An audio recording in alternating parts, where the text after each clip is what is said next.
Glad to welcome our first guest this morning, Richard Robertson, a person that you know has been on with us a number of times, joins us in studio. He's president and CEO of the Mississippi Hospital Association. Richard, good morning to you. Hey, good morning, Richard. How are you? Doing well. Always appreciate some of your time, and I think we got a lot to unpack this morning.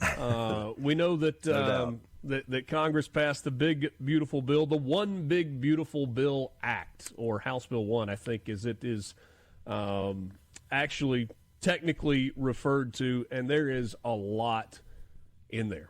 But for the purposes of our conversation this morning, I think we need to talk about how it affects hospitals in the state of Mississippi.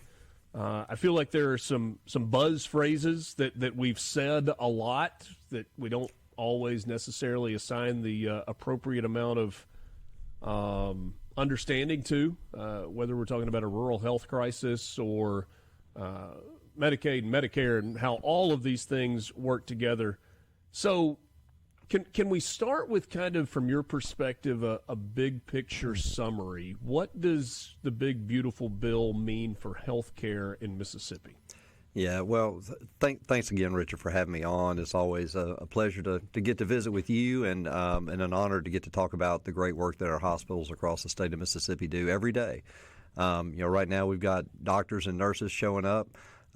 Probably just showed up around 7 o'clock to take a new shift, and they'll be going at it all day and through the night. So appreciate the work that they do, for sure. A lot of things with the One Big Beautiful Bill Act, or OB3, as some people have referred to it as, just a lot of different moving parts, and obviously a lot of the focus was really generated by trying to do tax cuts, but there's some pretty significant things in there for health care because of the way the bill process had to work with reconciliation. If you're trying to pass tax cuts, you have to make that up somewhere else, and some of the ways that was made up was, and really the primary way it was made up were through changes in health care. For Mississippi, there's a lot of things going on there, but, as I've said, too, for the last few months, while there's certainly some challenges in there, there's also a good amount of opportunity in there if we get this thing right. And one of the biggest opportunities is through the Rural Health Transformation Fund, where Mississippi, we're expecting, will get no less than $100 million a year to put forth towards rural health care, rural hospitals primarily, we hope, because they're the ones being cut the most. And starting in fiscal year 2028, provisions in the One Big Bill are going to start stair-stepping down the Mississippi Hospital Access Program, which is a supplemental payment program that was put in place really back in 2015. But as I've said before, it really got put on steroids back in 2023 when the governor and the Division of Medicaid found a new methodology that CMS was approving, and it was to basically pay hospitals at an average commercial rate, which is much better than the traditional Medicaid rate.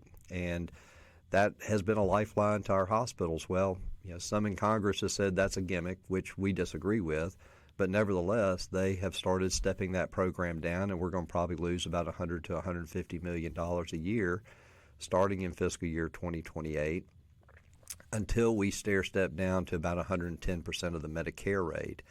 And, in a state like Mississippi, that's a big challenge. And anywhere losing $100 million a year is going to be a big challenge.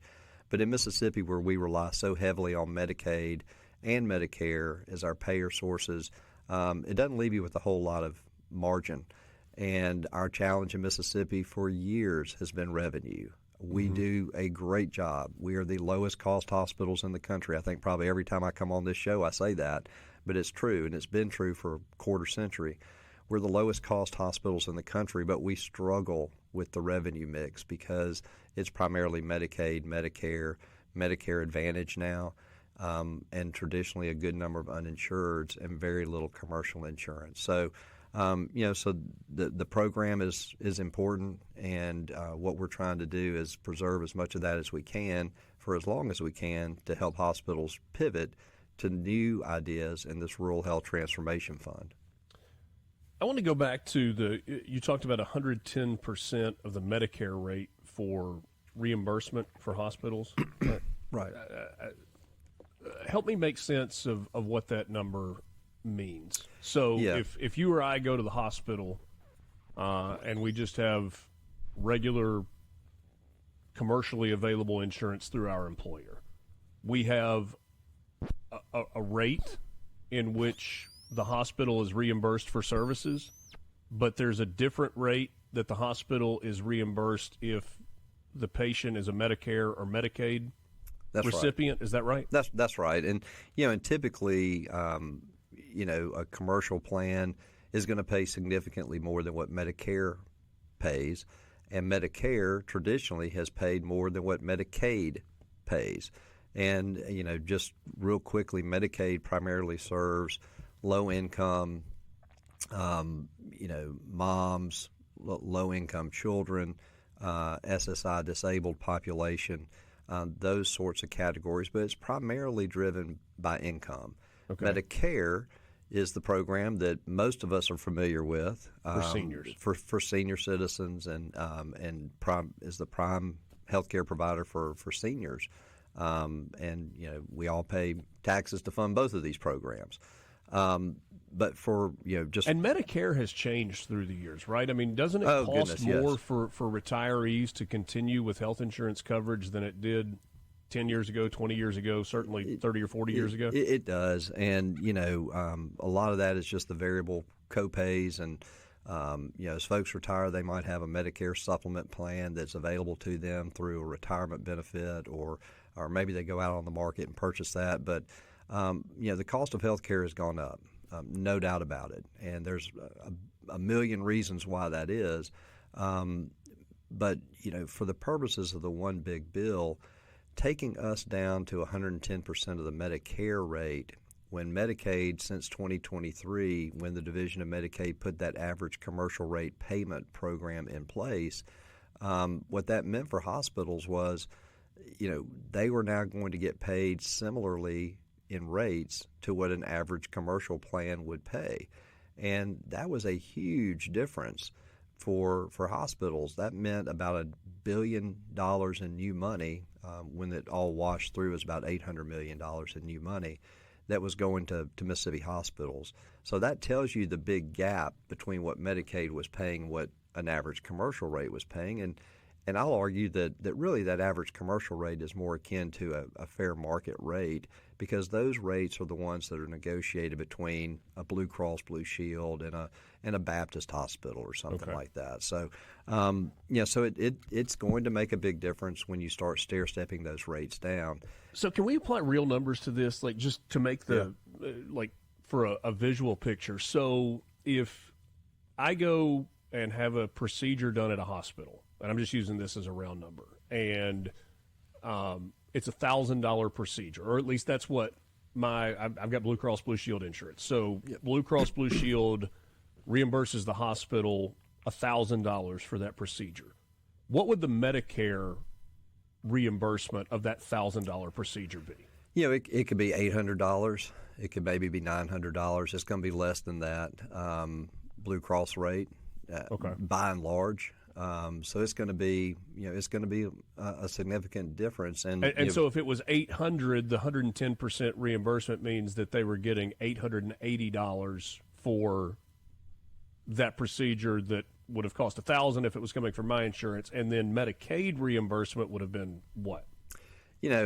Before the supplemental payments are tacked on, Medicaid typically reimburses about 56% of the cost of taking care of that patient. Okay. So in that scenario, you're talking about it could be maybe $500 to $600. Maybe $500-$600. It all depends on what the government sets the rate at. All right, so that's a starting point for our discussion, and hopefully establishing some of those numbers kind of helps. When you're envisioning some of this in your head. Let's talk about this Rural Health Transformation Fund. Yep. And what that means. $50 billion being set aside to help, hopefully, rural hospitals. Will that make up for the difference? We'll ask Richard Robertson that question on the other side of this break. It's Mornings with Richard Cross on SuperTalk, Mississippi. Richard Robertson is my guest, President and CEO of the Mississippi Hospital Association. I just want to clear up, before we jump into the Rural Health Transformation Fund. So the 110% Medicare rate reimbursement that we were talking about, that is the reimbursement rate that the One Big Beautiful Bill would be moving hospitals toward, away from the average commercial rate that they're currently operating under. Is that accurate? That's right. That's right. Okay. And and just a quick history on some of this regarding the payments that Medicaid has been making. For years, the upper payment limit for a Medicaid supplemental payment, which is a supplemental payment, is Medicaid pays a claim that gets filed by the provider gets paid, and then during the year there's a supplemental payment program that hospitals pay the state share of this through taxes that the hospitals pay to the state division of Medicaid. And those supplemental payments are intended to help offset the low payments from Medicaid. But in order to get that, the hospitals have to put up their own tax. So we pay the state to pay us in a way. And for years, the upper payment limits that the federal government would allow were basically, you're not going to pay a hospital or any provider more than what Medicare would pay. So the Medicaid agency would pay what it pays, and then these supplemental payments would come along, and you take them up to the Medicare rate, or right around that Medicare rate. And so what happened a few years ago was the federal government started allowing for the average commercial rate. And so states started taking advantage of that. Many states all across the country started taking advantage of that, and it was a way to help provide some additional payments for the services that hospitals provide. Ambulances are getting a similar rate as well over the last few years. And so, but for hospitals, that extra amount of money is absolutely critical to help cover the cost, because hospitals, unlike other providers, have EMTALA, which is a federal law that was passed in the 1980s and signed by President Reagan, that requires hospitals to treat a patient regardless of their ability to pay. And so if a patient comes into the emergency department, that patient's going to get screened, they're going to get treated or transferred, regardless of whether or not they can pay the bill, and many oftentimes aren't able to pay the bill. And so these payments are really, really helpful in offsetting these costs that hospitals incur for providing essentially free services. And Richard, just being completely candid, and I say this because my guess is there are people that are driving along in their cars right now and hear you say that. And their eyes are glazing over and they're about to fall asleep. Not even that. I was going to say there's a frustration that exists if you are paying for health insurance and you pay your medical bills when they come in, and then you go in because you need some service at the hospital, and you feel like you are tarred and feathered and accosted for how are you going to pay for this, and this is the payment that we've got to have right now. And you're like, hold on a second. Like, a lot of the people that are coming here aren't paying you at all, and there's nothing you can do about it. Why are you treating me like a criminal? Yeah. Well, look, there are provisions in the federal regulations that require the hospitals to treat the patients regardless of ability to pay, and oftentimes the hospital patients are going to come in. They might be unconscious. They might be in a state of mind or a state of their condition that doesn't allow for that type of communication, or a debit card or credit card to be swiped or information to be taken at that point. And the hospital is going to make sure they're doing everything they can to save the patient's life in that emergency department setting. However, on your way out, there's often an ask to remit a payment. Now, I don't think I've never heard of any hospital, if the patient says I can't pay that today, them going back and unfixing a broken arm or taking a stent out. They're not doing that, and so at that point the patient is going to leave, and then the hospital is going to try to collect whatever they can, because at the end of the day it is a business, and you've got to pay the people that work there. Yeah, I understand that. All right, so the Rural Health Transformation Fund, there's $50 billion that is allocated at $10 billion a year through 2030 to rural health initiatives. What does this mean, and is this enough to make up the gap in terms of what's being paid right now versus what is going to be paid moving forward? Yeah, so like I said, in the provisions of the One Big Beautiful Bill, the state-directed payment programs, our supplemental payment I've been talking about, start stair-stepping down in fiscal year 28. We're going to start losing probably about $100 to $150 million at that point if everything stays the way it is now for the next couple of years. The $100 million a year that we expect to get from the Rural Health Transformation Fund is really a minimum. The law provides that half of that money that's being set aside, $10 billion a year for each of the next 5 years, the half of that, $5 billion, is going to go to each state that submits an application for those funds. We are assuming that every state's going to submit something, so $5 billion divided by 50 states is $100 million. So we expect at least $100 million to come in for that. And then in addition, CMS will make the other half of those funds, another $5 billion a year, available to states that also submit applications. And that's split equally. That's not prorated based on population. That's right. The first tranche is split equally. So you might be a really big state getting $100 million or no less than $100 million. You might be a really small state getting that. Okay. That type of formula does benefit Mississippi when it's compared to a state like Texas or Florida that's much bigger, many more hospitals, greater population. So that's a good thing for us, and that's why I say there are opportunities here. So we just had an opportunity last week to present our recommendations to the state of Mississippi, to the Division of Medicaid, the Office of the Governor, the Department of Health, and their consultants that are working with them on that. And we suggested a few things. One, because most of the money or most of the cuts are coming from hospitals, we would like to see a good amount of that money from the Rural Health Transformation Fund go to rural hospitals, but not to the detriment of the larger hospitals that the smaller hospitals need. It's really a fabric that's supposed to work together, whether it's hospitals or EMS, physicians, nurses, nursing homes, home health. It's really all a fabric that keeps all this stuff together. But we suggested some things such as providing some additional payments for rural hospitals to keep the emergency departments open, to help offset the cost of the uncompensated care. We've got over $200 million a year in uncompensated care cost back to 2020. In 2023 is the most recent calendar year we have all the full data for. $200 million a year in uncompensated care costs being absorbed by Mississippi rural hospitals. That's about a third of the entire state's uncompensated care costs. So while we're talking about pivoting to new things like telemedicine and some other programs that the Rural Health Fund can be used for, we'd like to see them survive in order to pivot. And so being able to put some money in to help them with that transition as they're starting to lose these funds and the supplemental payments would be super helpful. So give them a little runway to pivot. While we're talking about that, we can set aside money for loan repayment programs for physicians and other healthcare workers, nurses, allied health workers. What we've seen, unfortunately, is that there are some students who default on their loan repayment programs.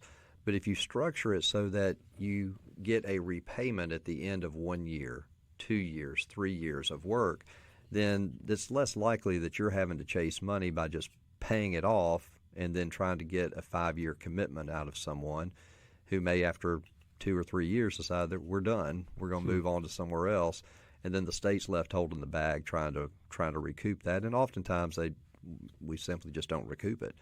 And so the uncompensated care funds, rural emergency hospital funds, workforce money, like I just spoke of, additional training.